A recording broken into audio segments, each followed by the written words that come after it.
이렇게 검찰 수사가 제대로 되고 있는 거냐는 비판이 이곳저곳에서 나오는 가운데 김호수 검찰총장이 총장 임명 직전까지 경기 성남시 고문 변호사로 활동한 것으로 알려졌습니다. 먼저 국민의힘 김기현 원내대표입니다.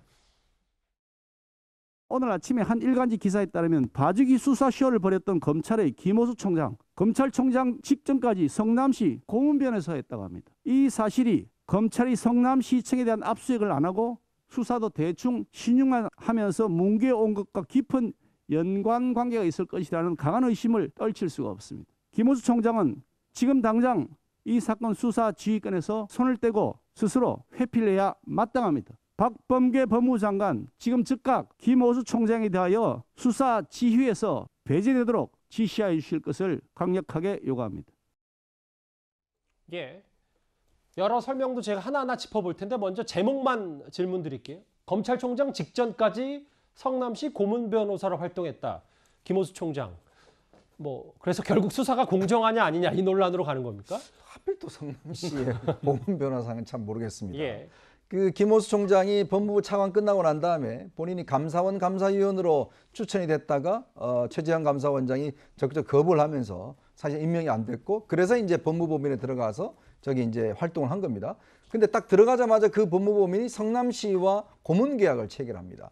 그러면 예를 들어서 성남시에서 어떤 법률적인 어떤 상담을 하면 회당 얼마 정도씩 주는데 이 김호수 총장 같은 경우는 당시에 또 성남시가 하는 여러 가지 소송을 하나 맡았다는 거 아니에요? 지금 1,300만 원 수임료를 주고 받았다는 것이고 바로 이제 검찰총장이 되면서 이제 그 법무법인을 물려주고 왔다는 것인데요. 자, 그러니까 왜 이제 이야기가 딱 튀어나오면서 바로 성남시에 대한 지금 압수수색이 들어갔잖아요. 이 보도가 오늘 아침 조간에 보도가 됐습니다. 맞아요. 자, 그러자마자 아침에 갑자기 성남시에 대한 압수수색 영장이 발부돼서 한다고 그러더라고요. 저는 그래서 이게 또 나오니까 이게 또 덮으려고 하는 거 아닌가? 저 솔직히 의심을 해봤습니다. 왜냐하면 지금 그 총장과 관련된 문제가 나오니까. 예. 아니, 총장이 성남시에 대해서 고문 변호사인데 왜 성남시에 대해서 그동안 그렇게 많은 언론과 국회에서 왜 성남시 압수수색 안 하냐라는 문제 제기했을 때도 검찰은 가만히 있었어요. 자, 그러다 갑자기 이 기사가 나오자마자 갑자기 아침에 영장 발부해서 그냥 바로 들어갑니다. 자, 그러니까 뭔가 연관성이 있지 않느냐는 의심이 드는 것이고 예. 그러면 국민들은 그렇지 않겠습니까? 이 사건이 처음부터 휴대전화 못 찾은 것부터 시작해서 수사 늑장하는 거 많은 의문을 받아왔는데 왜 또 김호수 총장까지도 성남시 고문 변호사를 해서 이런 문제가 생기냐? 그렇다면 이거는 스스로 고백해야 됩니다. 왜냐하면 김호수 총장이 이 사건 터졌을 때 본인이 나 성남시 고문했는데 그만뒀다라고 이야기를 했어야 되는데 가만히 있다가 보도가 나오니까 그제서야 이제 인정하는 거 아니겠습니까? 이게 더 사실은 국민들한테 의문을 가지게 하는 거예요. 그러니까 애초에 공정한 수사를 장담했으면 이 의혹이 불거졌을 때 본인이 먼저 얘기를 했었어야 된단 말이죠. 그리고 더 한 거는 뭐냐면 예. 만약에 이게 문제가 되면 본인이 이 수사 지휘에서 나왔어야 되죠. 수사지를 하지 말았어야 되죠. 이 기피를 해야 됩니다. 왜냐? 성남시와 특수관계에 있었던 거 아니겠습니까? 그렇다면 성남시의 내부 관련된 문제를 다 받지 않겠어요? 왜냐? 성남시가요. 이게 지금 이재명 지사 때만 문제가 아니라 은수미 시장 때 이 성남시가 돌려받는 돈 있지 않습니까? 1,800억. 이건 은수미 시장 때 돌려받았어요. 근데 그때도 여러 가지 문제가 있습니다. 지금 제가 시간에서 말씀 못 드리겠는데 그러니까 그런 것도 사실은 이 은수미 시장 시절에 문제가 있는 거예요. 그렇다면 김호 총장이 법률적인 자문을 했다고 그러면 그 내용을 알았을 가능성도 있는 것이고 그렇다면 본인이 수사 지휘를 기피를 했어야죠. 근데 이제 와서 언론 보도가 되니까 이제 시인한다는 게 이게 국민들이 보기에 뭐라고 하겠습니까? 김호수 총장 측 말도 좀 들어봐야죠. 지역 봉사 차원에서 성남시에 고문 변호사로 위촉된 사실이 있다. 고문료 월 30만 원은 법무법인 계좌에 입금했고 본인은 대장동 사건과는 일체 관련 없고 신속하고 철저한 수사를 지휘한 바 있다. 이렇게 얘기를 했습니다.